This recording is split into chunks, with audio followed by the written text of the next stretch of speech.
Good afternoon. Quick review lang tayo rito sa Smart Cabinet. Ito yung nabanggit ko sa inyo sa vlog ko na nag-i-install kami ng mga cabinet. Ang ang brand ng in-install namin ay Iwat. Yan. Yan. Para naman makita sa camera yung kasi nagsasalita. Bale, i-review ko lang ng mabilisan kasi medyo loba tayo para mapakita ko lang sa inyo anong klase itong smart cabinet na tinatawag sa data center. Okay. Anyway, may tatlong siya. Mapapansin nyo may tatlo. Isang cabinet, pangalawa, pangatlo. Tapos itong meron ka makikitang maliit. Itong maliit na tong cabinet na to, kaya siya maliit. Isa to is precision aircon yan. Yan.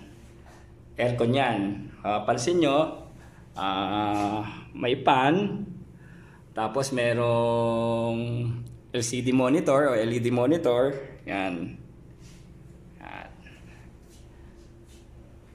May aircon ng sarili siya. Hindi yung typical na data center na nakahiwalay yung aircon niya.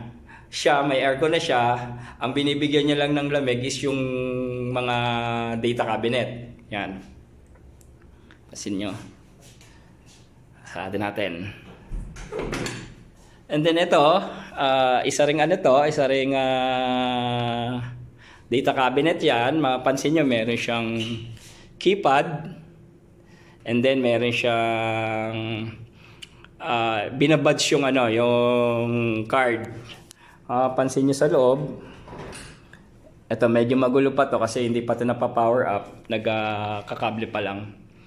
Itong kaya siya tinawag na smart cabinet. Meron na siyang precision aircon.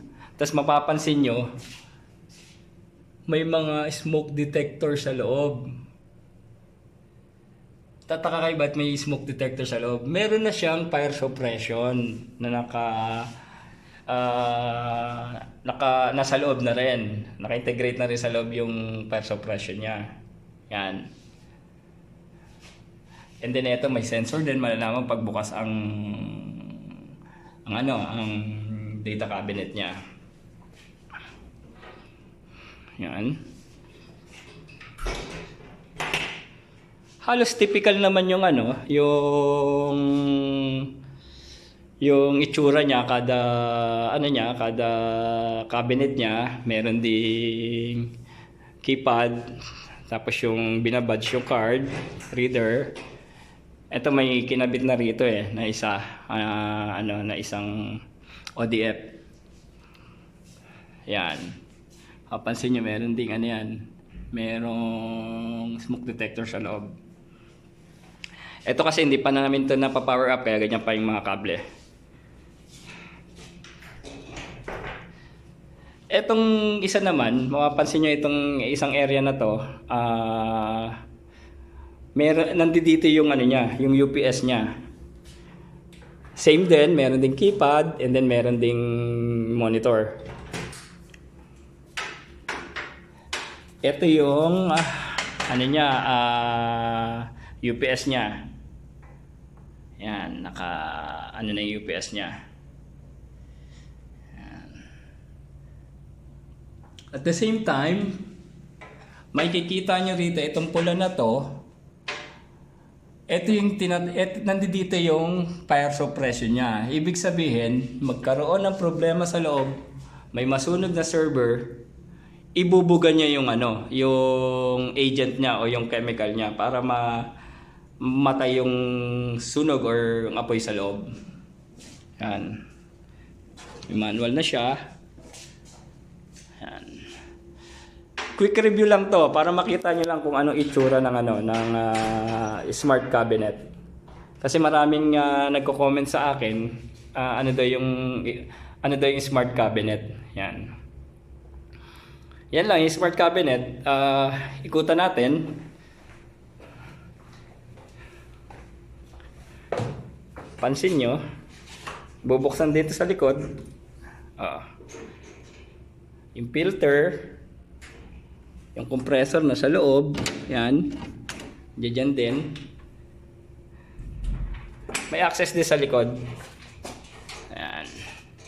Ito yung sinasabi ko sa inyo, meron na siyang PDU. Dito sinasaksak yung mga server. Yan. May PDU na siya. Daming saksakan, di ba? Yan. Ito rin, may PDU na siya. Ano yan? Naka-incorporate na rin sa loob ng data cabinet. Yan. Tapos ito nga yung UPS.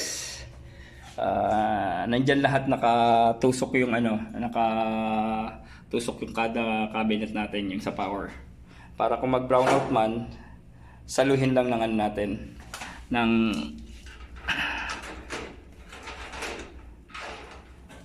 yan. Basically, yan lang naman ang yan naman ang ikot tayo ulit sa harap. Yan yung tinatawag na smart cabinet. Yan. Kung gusto nyong mag-comment lang kayo kung anong gusto nyong reviewin natin sa loob ng data center, kung gusto niyo UPS, kung ano pang gusto nyo, yung sa power, kung gusto nyo yung generator, pwede nating basta't mag-comment kayo kung anong review, pipilitin natin ma-review siya. Again, maraming salamat and good afternoon.